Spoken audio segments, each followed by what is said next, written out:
Thanks for tuning in to Spend Less, Live Well with Dr. Josh Luke, dropping serious wisdom, integrating healthy living, finance, and faith into the healthcare process to live your best life. Watch us on YouTube or listen anywhere podcasts are found. Spend less and live well. Welcome back to Spend Less, Live Well. This is the third episode with Pastor Jay Hewitt from Friends Church in Orange, California. Thanks for joining us again. Thanks for having me. So Jay, can you just share briefly for those folks who haven't listened to episodes 1 and 2 about your journey? You plant a new church, life's going great, you have a beautiful family and young daughter, and then you get some devastating news. Yeah, I was diagnosed with brain cancer, went through some very high-risk surgeries. I'm right in the middle of treatment for my brain cancer. And as a result of all of this, I had to really ask myself, how do I want to invest my time? What do I want to spend my energy on? And I came to the decision that I want to teach my daughter to be resilient. If anything else, if I can teach her that, I feel like I'm succeeding. And so I decided that there'd be no better way to do it than to compete in Ironman. So their motto being anything is possible. I want her to be able to watch me. I've been knocked down. We all get knocked down in life, right? I want her to see me get knocked down, but get back up, press on, and prove that anything's possible. So that when the time in life comes when she's knocked down, she can know that anything's possible if she just finds hope and gets back up. And what day was your diagnosis? What day and year? I don't know. No. I don't mark those things. Maybe I should. But honestly, I don't know. Has it been 3 years? It's been 3 years, yeah. 2017, but the date of the diagnosis, don't know. So if you haven't listened to the other episodes, folks, absolutely tune in. Jay went through a brain surgery, multiple brain surgeries while he was awake, came out successful, and Jay's faced with, for the rest of his life, having to go through a series of chemo and radiation, hopefully fewer sessions of those, and by living healthy and making healthy decisions and being compliant, it's his goal to put those off and hopefully avoid those as much as possible. And so he shared with you his story, that by choosing to train for an Ironman, his focus is entirely on healthy living, staying in shape, but he did it for so many more reasons. But I wanted to ask Jay in this episode,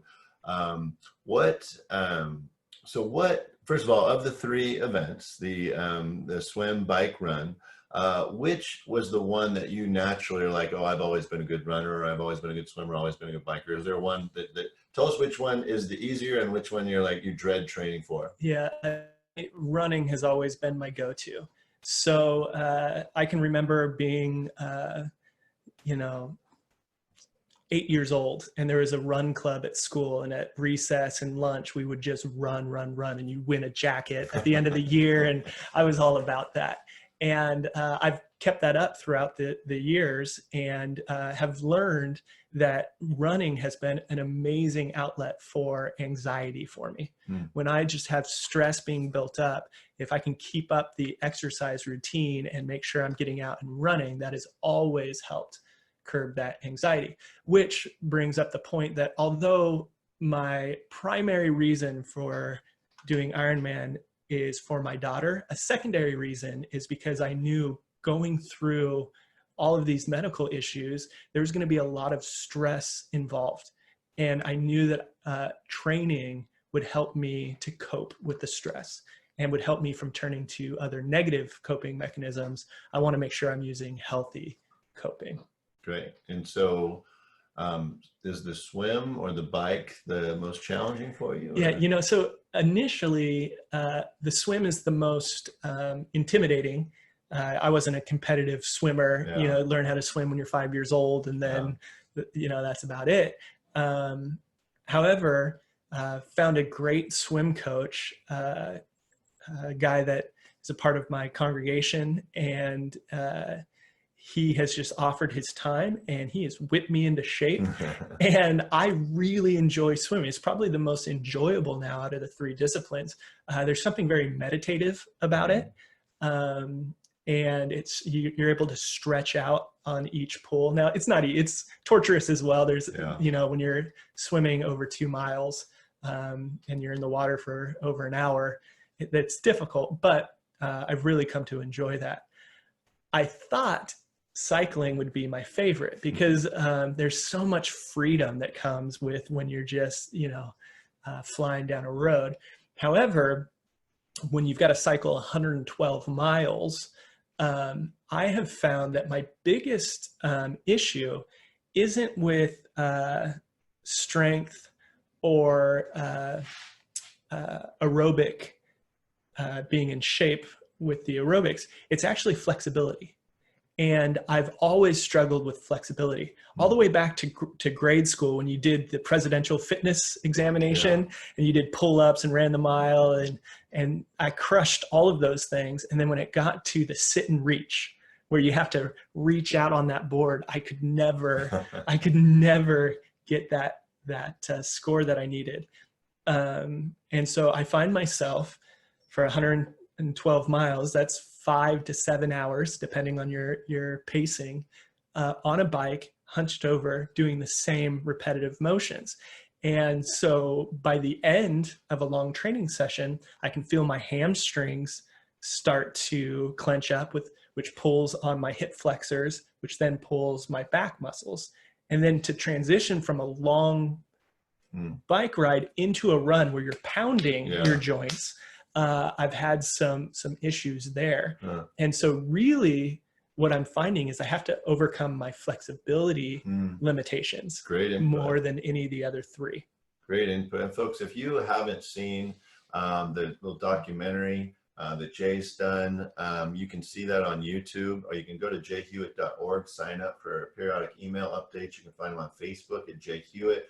If you go to Facebook, make sure you go to his professional page, because there's great information there. Can you share where they can see this video on YouTube? Yeah, my channel, youtube.com/Jay Hewitt. It'll be pinned right to the top there. And it's really just a short film, 6-minute film, about the beginnings of this journey. It's put out by a studio that has contacted me about doing a larger documentary, a full-length film, where I would be the focal point of that documentary. So it's kind of little sneak peeks of what will come when the full-length feature film is released. It's a very high-quality documentary. The story is captivating and moving. Your faith, your family's faith and support. The entire documentary was very moving for me, particularly even during the pandemic. It just kind of brought a sense of peace of normalcy, if you will, back to, hey, we need to be a family of prayer and a body of prayer. Here's one thing that my wife and I said: how'd Jay get that whole stretch of road all to himself for like 10 miles? Like the video, I'm like, as they backed it out with the either the helicopter or the drone, it was. So where was that filmed? Are you referring to the run or the cycling? Okay, both. They're both. Okay, so the run was out in Joshua Tree. That's what we thought. Maybe Joshua Tree. Joshua Tree. I love Joshua Tree. Yeah. And then the ride was up in the mountains near Azusa. Okay. Yeah, so the LA mountains up there, on a very famous bike route where a lot of cyclists go to really test themselves. Yeah. It's crazy. So when I was in high school, my older brother was a professional triathlete, did several Ironmans, and he tried what was then called the world's toughest triathlon in Tahoe. And we had a frightening moment where he literally just got off stopped running and laid down on the pavement. And he was just trying to catch his breath and open his lungs up. But as a family, we were, whoa. But he used to ride up the mountains from Reno to Tahoe and have us follow behind him at 15 miles an hour. I think that's how I learned how to drive, actually. So triathlons are such a fascinating sport, and it is very addicting. What part of it have you found to be the most addicting since you started that may have surprised you? Is it what do you look forward to training the most? Well, I think of course, the endorphins that are released. Anytime you press yourself past your limits, your body just naturally releases these great endorphins. And so many athletes talk about the runner's high, and it works for swimming and works for cycling all the same. For me, it's very helpful on the medical side of things as I'm going through treatment fighting through all the side effects of chemotherapy and things of that nature, it's very important for me to be able to find purpose in my pain and knowing why. I couldn't quite hear you. Could you please repeat what you said? Stop listening to me, Siri. Okay, I can't let's. do that, but you can change it in settings. We'll edit this part out. That was funny. Let's just leave it in. Just keep going. Yeah, Keep telling all the right. story. So that's real life, right? So, so what I found is the most addicting part of training for triathlon is that it gives me purpose in the midst of my pain. So because I have a big why behind why I'm doing this. Sure. I'm not just doing this because I need a new hobby. There's a driving why if I want to teach my daughter life lessons through this, and anyone else who's willing to watch. Yeah. And so because of that purpose, it drives me on. And, you know, I'm on medical leave, so I'm not working right now. And I think if I was just at home, not working, not exercising, I think that'd be a pretty dangerous place to be in terms of anxiety and depression. Sure. And how old is your daughter now? She's 5 years old. 5 years old. Great. Yeah. So Jay, let's fast forward. First of all, when do you expect the documentary to come out? I guess the answer is after, once you get a triathlon that's not canceled because of the pandemic, right? Yeah. So do they have any idea when they plan to release it? So the studio's given rough deadlines of after the race, about a year of post-production, and then they'll run it through all of the major festivals before they choose a distributor to see where it'll be streamed at. So what happens then? What happens when you successfully complete an Ironman and you sit down, and maybe you've already answered this question, or have you? What's next after the triathlon? You do one, maybe you do two or three, and are you gonna do more, or are you gonna stay on to the next thing? Yeah, we'll see. You know, it's one step at a time. One interesting thing about being diagnosed with brain cancer is anyone in my position would ask themselves, do I want to keep working? Or with being faced with a terminal illness, do I want to find a way to not have to work with these years? And as I assessed my work, it is so meaningful. To pastor a church, I get so much meaning from that. And so, you know, I assume that after this endeavor is over, I'll return to pastoring on some level. It might look a little differently, or it might look exactly the same. I don't know, but it's kind of a one step at a time right now. So I'm guessing your wife would prefer your next endeavor doesn't require 5 hours a day of training outside of the home. Absolutely. So Jay, it's been really, for me, an honor to just hear your story from you and in your own words.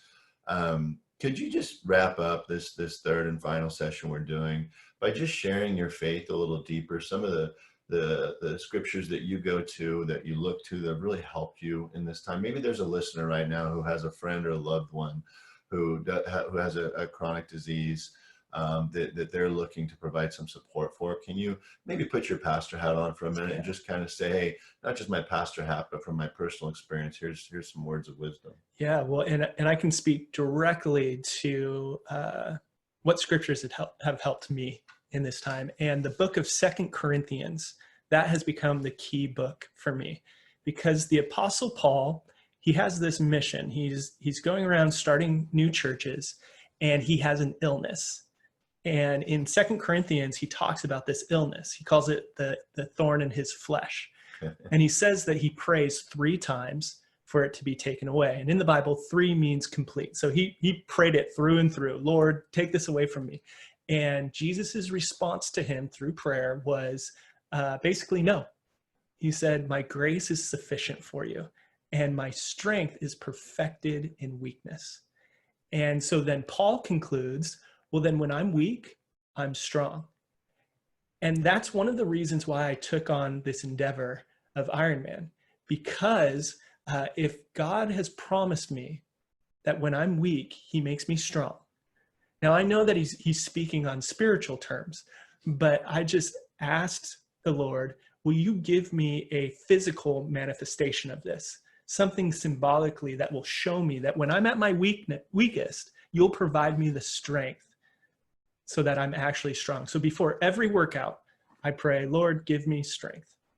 And then not only that, but as I return home and I need to be engaged with my family, I pray that again, Lord, give me the strength needed. And he provides for me every day. And by the end of the day, I'm exhausted. But as the Bible says, his mercies are new every day. And I wake up and I'm refueled and I'm ready to go again. And so I am finding that we can take God at his word. And anyone who puts their trust in Jesus, they'll find the strength that they need to face the trials that they're facing. Sometimes Jesus will step in and remove the trial miraculously, but not all the times. I like to say he'll either move mountains or he'll give you the strength to climb mountains. In my case right now, the mountain remains, but he's giving me the strength to climb the mountain that's in front of me.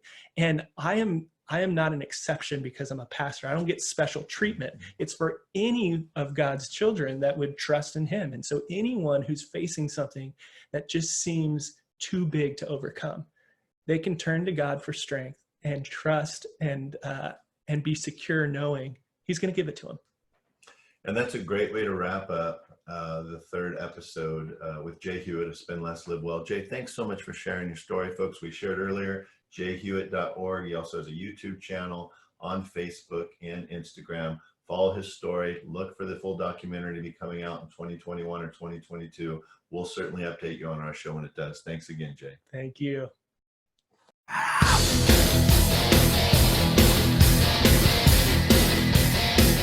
Thanks for tuning in to Spend Less, Live Well with Dr. Josh Luke, the crossroads of integrating healthy living, finance, and faith into the healthcare process to live your best life. Watch us on YouTube or listen anywhere podcasts are found. Spend less and live well.